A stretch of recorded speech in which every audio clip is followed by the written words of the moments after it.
This is the Omnichannel Marketer, the show where we get real about what it takes to build a brand, create a seamless omnichannel experience, and drive customer LTV across D2C, Amazon, and retail. I'm Kait Stephens, the CEO of Bridge. Join me for unfiltered conversations from the trenches of e-commerce. We'll unpack strategy and leave you with tactical advice you can use today to drive your business forward. Let's rock and roll.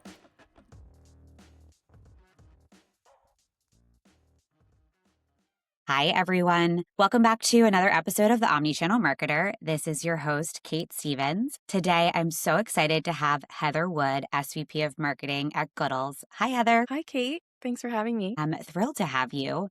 So tell me, Heather, a little bit about your career journey and what led you to GOODLES. Sure. Well, I studied nutrition and food systems management, and I've always primarily been in the food industry. I did a couple of years in the agency world, specializing in graphic design and marketing, but the bulk of my career in the early days I spent working in organic produce, which was an incredibly taxing and fun industry. It was sort of trial by fire for earlier years in my career. But in between produce and GOODLES, I did a stopover year in the craft coffee industry, which was sort of a great bridge from a commodities-driven business into consumer packaged goods. And then I was connected to Jen, the co-founder of GOODLES, after a year in craft coffee. And I made the switch and have been here for the last 5 years. So Amazing. And, I am a parent of a 4-year-old and a 2-year-old. So we are, very much GOODLES customers and love the product. But could you tell, for those who might not be familiar with GOODLES, what is GOODLES? How are you guys positioned in the market? Sure. So we are a better for you mac and cheese company. We say mac and cheese, but, we also are generally a noodle and pasta company. So we also have a line of dry pasta products in addition to our mac and cheese product line. We innovated this product to have mass appeal, right? So rather than sort of picking a niche marketing trend to formulate our product against, we went like the mass market route. So we basically dialed up the nutrition in this product to make it as nutrient dense as we possibly could without affecting the eating experience. So it's the yum plus nutrition is what we always call it. And it's selling like hotcakes. It seems to have struck a chord with a lot of consumers in really just going straight at the need of the product that's being consumed en masse every day in the market, rather than sort of going after niche dietary trends or marketing positioning for food products. So, you spoke to the mass strategy. You're, very much going up against these massive incumbents like Crafts and Annie's. What does it take to, build a brand to go after such large incumbents? I always say it takes a lot of heart, right? Because out of the gate, we're not going to have the same sort of marketing budget and the deep pockets that they have to go after traditional advertising. They'll beat us every day on buying keyword searches and doing massive national campaigns. So, we have to be nimble, we have to be creative, we have to be authentic. And I think more than anything else, we had to make sure that our product and our brand was dialed in before we launched, that our consumers' first experience with our brand and product was a positive one, rather than rushing to market and then, we'll reformulate later and optimize later. No, we spent a full year formulating the product and laboring over every single detail and touch point of the brand before we launched to make sure that our first impression in the market was a good one. And, I really feel like GOODLES is this brand that people love. How have you helped build that emotional connection as a brand? Well, I would say we don't go at it with the intention of sort of manufacturing an emotional connection. I think we take a much more vulnerable approach to it. Our co-founders both have marketing and brand backgrounds, which I'm extremely grateful for, both because it makes my job easier and because I've learned so much from them. But we really labored over every single decision. I can remember spending 3 hours on Zoom meetings sometimes with our Pantone books and laboring over every single color choice, really deeply debating every single message and claim that we put on pack, or what you don't see on pack was also very intentional, and really genuinely just had a love for that process because all of us were so passionate about it. I think, it's been a large part of my job to make sure that we maintain that passion in our work and a culture that fosters that. And I really think that approach shows in the work. I mean, there are times where I can go back and kind of look at our channels and feeds and see like, ooh, we were really stressed that year because we were scaling big time. And I think it just sort of subconsciously shows. And when there's really fun times happening in the company and we're really having, a good time sort of being creative and putting work out into the world that feels genuinely like us, I think it's resonating with people. Yeah. Let's talk a little bit about, that scale. So I think Goodles quickly went from D2C to launching major retail to over 35,000 doors now. What did that transition from D2C to retail look like? And how has the business evolved over that transition? Ooh, you're asking me to go back like 4 years, but it definitely was memorable. That decision was kind of made for us very quickly because it happened Mm. so early in the business, right? So both because it was our biggest opportunity and because we were so small when we made that decision that a lot of the realities of the business and making the switch were just sort of decided for us, right? We didn't have a bunch of marketing dollars and trade spend to play with when we made that switch to retail. So it was the clearest path to the immediate scale we were looking for. And then those sort of like budget dollars got allocated for us because they were so limited back then. So effectively, a large retail partner presented itself, and you're like, okay, we're going to do this. Is that kind of how Yes, it happened? there was a go or no go moment that I remember very shortly after we launched the website. And it was Target. Target was our first retail partner, and they wanted to go nationwide immediately, which was really amazing because I think it's a little more common now because they've realized how impactful these new brands can be for their strategy. But back then, it was still kind of unheard of to sort of be pre launch and having that kind of conversation with a nationwide retailer. So there was a go or no go moment where we knew we had to put all our chips in to meet those first POs from Target and get on shelves. But we did it, and it's been gangbusters since then. Incredible. So now you're a true omni-channel brand, sold across multiple different types of retailers. Amazon, are you guys on Amazon? Yes. Amazon, D2C, what role does D2C still play, if anything, in, your role as an omni-channel brand? We use our D2C channel primarily to stay in touch with our community. So just being able to segment our consumers and drive them into retail, to stay in touch with them, convert them into being our most passionate brand promoters. We just launched a program last year called Goodles Clubhouse. That is a segment of our super brand promoters, and we're always doing really fun activities in the background with them and sending them out into the world promoting the brand. So D2C really is just, it's community driven for us. We still get a lot of organic search traffic coming to the website too. So I think just an experiential moment for the brand to educate people on the product and who we are and then pull them into the funnel. Do you find that, the shoppers on D2C are similar or different than your customers shopping you on Amazon or retail? Demographically speaking, all the research, we've been doing for our retail consumers, they're pretty consistent. It's across the board. Yeah. And so that the D2C is really just those loyalists that Mhm. you're learning from and building that community. Yes. Just thinking a little bit about launching channels. What is a recent channel that you guys have launched, and why did you launch it? And how did you think about launching a new channel? Do you mean revenue or just like comms or social? You have revenue, i.e. like a distribution partner, like maybe have you guys done TikTok Shop or maybe a new retailer? So, TikTok Shop, I think we dabbled in a little bit a couple of years ago. It just didn't make sense for us for what our product is, right? Yeah, that makes sense. I'm like, it's not really how you buy pasta or like, No, mac and cheese. It's no. really it's a grocery product. Like that Right. makes sense. Right. So I think, it wasn't recent, but I think Amazon is kind of a good anecdotal topic for us.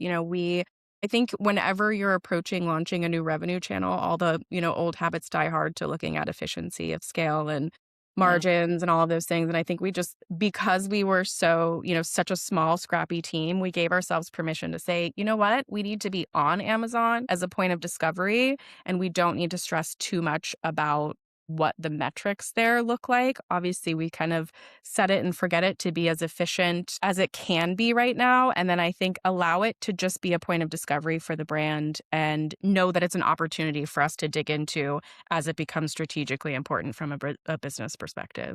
Let's shift over to retail and, how you guys think about retail. You mentioned you were effectively a pre-launch brand, launching into Target. What does it take for emerging brands today to be successful in retail? I wish we were here with my VP of retail marketing because she's incredible and so much more well-versed in this topic. She does a lot of work in partnering with our sales team to take incredibly good care of all of our retail partners. We plan out for the year. We make sure that everything's sort of ticking and tying against our distribution forecast and making sure that, we're keeping a close eye on velocities at all times. But I think from the side that I can speak to, especially being so involved in it early on and still today it comes up all the time, is how important your packaging is.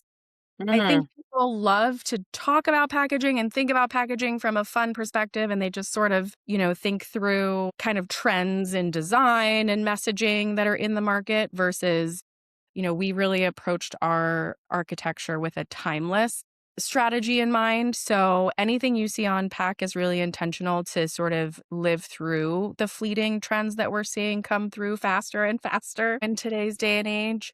But it's the biggest and best billboard in advertising for your brand. On consumer surveys, it's still our number one reported point of discovery for the brand. So investing early on in all of those decisions and everything that's going and involved in your packaging has paid off for us in spades, and I think super important on the retail shelf. What do you think is something that people get wrong on the packaging side? My executive creative director partner would say that I'm going to get on my soapbox about it. I think it's probably because of my nutrition background.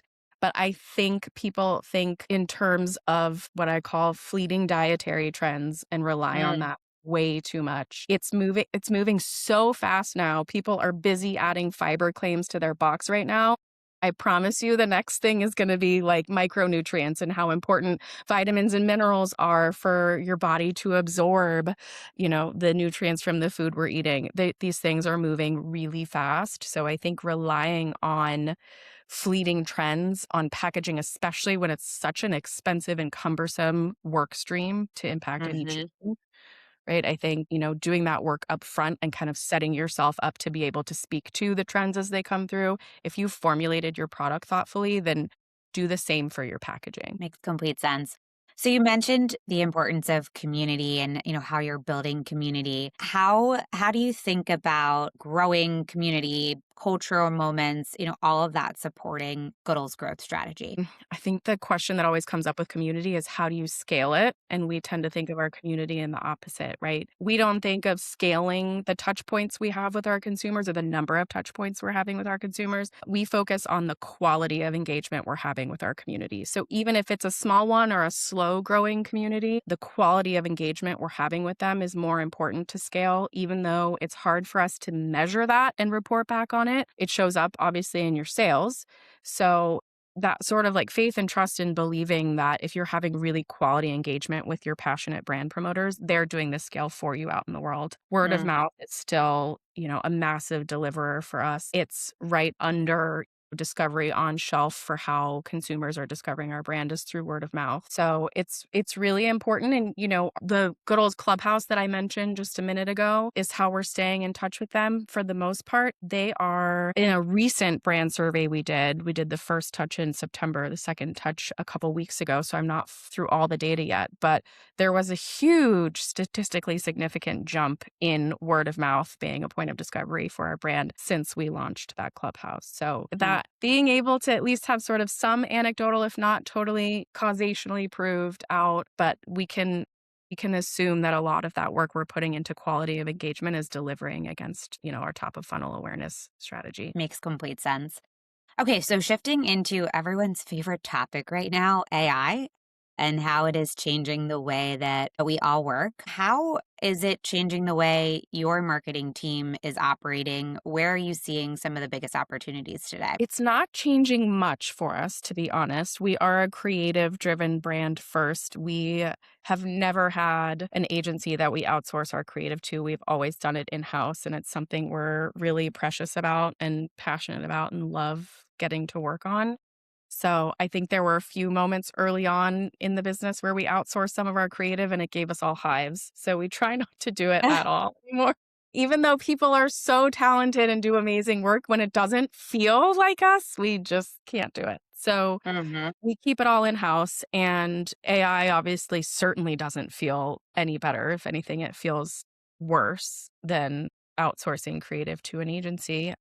So it doesn't impact what we do creatively in the world. We use it very, very sparingly. So maybe, for example, on the creative side, we'll set up and do a whole world shoot for a new flavor we're launching on our mac and cheese line. And we hire prop stylists and food stylists, and they create mini worlds with all sorts of fun little props. And we have storytelling in the shot. Maybe we will take, we will layer an AI effect over it, where rather than just capturing one still image, we'll sort of be able to make it look like we're punching into frame on it or something of the like. Right. But there's still worlds and everything that we are building, with care and passion. On the work stream side, we've tried out a few tools that just help make our lives easier as employees, kind of get back some of the time that we would otherwise be spending deleting 30 junk emails a day, right? Have an AI email agent that sort of filters through your email for you. So at the end of the day, you can kind of quickly respond to everything that needs to be responded to. It just makes us more efficient and gives us back quality time. Yeah, of course. From a kind of like lessons learned perspective, is there any bold marketing bet that you've made that you feel like has really paid off? Yes. Well, so like I mentioned earlier, when we made the transition to retail, we decided to just turn off all paid media. It was happening right Wow. around the same time as the iOS updates where Meta ads were going haywire and everyone was like, what is going on? So we just made the bold decision to turn it off altogether and say, we're going to go all in on investing in our retail presence and finding consumers that way. And even though it feels scary to do that because we don't have a direct, link to those consumers, we had to kind of just put all our faith and trust in that and make sure that we set ourselves up for success on the retail side. And it paid off. It was very scary at the time because obviously we were running ads in the very beginning days to drive to D2C. And that was a way we could tell that something we were doing was working. And at retail, it took a Totally. little bit longer, but it paid off. That is a bold and scary bet that is definitely clearly paid off. What is your view of where the CPG industry is going over the next 3 to 5 years? Well, I hope it's going in the direction I would like to see more brands like GOODLES that approach their formulation, with the value of nutrition to the consumer in mind. So really just I think it's becoming more true even with, everything that's going on with GLP-1s, that nutrient density is becoming a really important part of the conversation, and intentional clean ingredients and making sure that per calorie you're delivering a nutritive value. So I'm hoping that we see more products in the market. I think we already are, but I'm hoping that it starts to turn away from marketing driven innovation on the product side to true nutritive value on the innovation side. Yeah, I agree. I think that that's better for everyone as we think about, the better for you category in general. If listeners take one action away from this episode, what would you want it to be? Ooh, that's a good question. Probably not anything I've discussed so far, but I'm feeling really sappy right now because of how much fun we're having in the office together lately. But I think stop and thank your team. Take a Mm. moment, celebrate the wins. This is a long road. I've been at it for 5 years. Most of my marketing team has been here for at least 4 of those as well. So to think we've been doing this and sprinting full speed for so many years in a row, it's been really nice to take a few moments and pause and express gratitude for one another. We throw little parties at HQ whenever we launch a new product, like really being intentional about pausing and thanking everyone for the work that we're doing to make this a success is so important as part of this process as a startup. I mean, I can very much relate to that. It's so easy to just catch yourself sprint after sprint after sprint. So making sure to, pause and celebrate, how far you've come. So as well as, the people who got you there. So that's a really great reminder. Moving into the final segment of our discussion today, it's our lightning round. So just, quick answers to these questions. Favorite omni-channel brand, of course, other than Goodles. Yes, I've been living and breathing mac and cheese. So, I am really excited about Maeve Chocolate. I met them at Hmm. Expo. They were a few aisles over. And since Expo, I have seen them everywhere and in the weirdest spots, like the most omni-channel, I think, ever. Because literally last weekend I was shopping in downtown Santa Cruz here, and I was at a plant shop. Literally all they sell are plants. And I was there buying a couple air plants, and I saw Maeve Chocolate by the register. I was like, how did they even get in here? They're doing such an amazing job. I love. Interesting. I don't think I know that brand. I'm going to check them out. You should Google. Their brand world is amazing. Okay, awesome.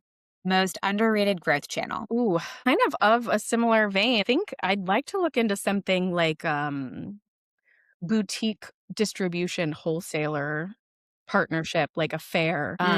Maybe it'd be really interesting to set up a small segment of the business where we could test and trial different products that maybe are a little more adventurous than even what we're used to. I know we push a lot of boundaries here on flavor and innovation, but I think we have some really wackadoodle ideas that would be really fun if we could figure out how to set up a segment of the business and trial it in a way that feels really intentional and gets really good feedback, like in community, small shops and boutique. Be really fun. Well, favorite podcast or newsletter? Okay, so favorite podcast, I'm usually listening to true crime, which is probably awful. My favorite murder, something a little less, scary, probably Radiolab. I love Radiolab. Okay, awesome. Favorite tool you can't live without? That email agent I told you about, since I installed Fixer in my Gmail, it is so easy to clear out my inbox every day. Now I don't want to get that. I love that one. I use Fixer also. Favorite event that you're attending this year? Well, Expo was a blast, but now we're all hands on deck planning for our pop-up event in New York that's happening in May. Yes, cool. We're doing a pop-up shop in Soho, and it's going to be so much fun. We're all very excited about that one. Where can people connect with you? LinkedIn is great. I will get better at checking it. I promise. LinkedIn is great. Well, Heather, thank you so much for all of your time and insights today. I really enjoyed the conversation. I am so excited for the pop-up in May and appreciate your time. It was great to see you, Kate. Thanks for having me. Bye.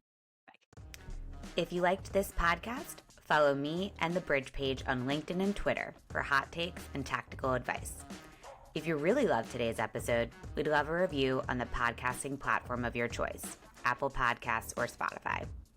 Thanks for listening.